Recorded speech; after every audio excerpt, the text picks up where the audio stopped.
Hi guys! Nandito tayo ngayon sa VINZ. Dito tayo nagpapacheck ng car kasi due na tayo ng WOOF or Warrant of Fitness na kadalasan every year or depende sa paglumang sasakyan. ayun. 6 months. Paglumang sasakyan, kailangan ipacheck every 6 months naman. Hindi basta-basta pwedeng i-drive yung sasakyan kung hindi ka sa kalsada. kung hindi siya worthy daw sa kalsada. Kaya kailangan ipasa mo yung warrant of fitness bago makapag-drive. Tsaka kailangan mong i-register every year yung car.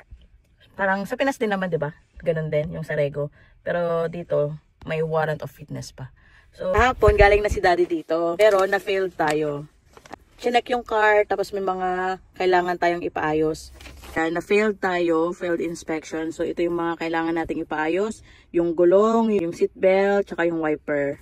Ayan. So yung tire, napaayos na natin kanina. Napalitan na din. Tapos yung wiper, napalitan na din. So ito, naayos na din ni Daddy. So try natin bumalik. Pag within 28 days, pwede mo pa rin itong magamit. Nang walang bayad.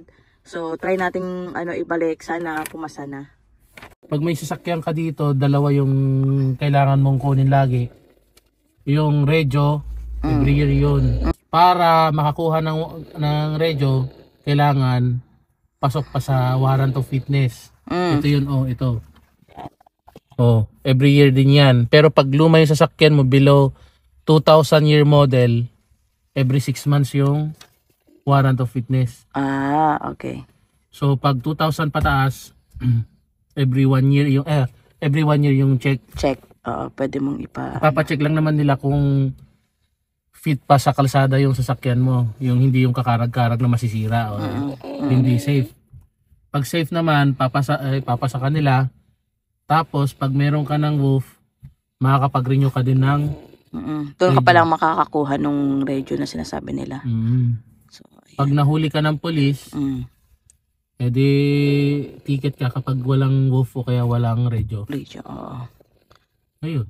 So ayun, kaya kailangan talagang kumuha ng WOOF at radio mo para makapag-drive sa kalsada. Yan, yun lang. Sana may natutunan kayo.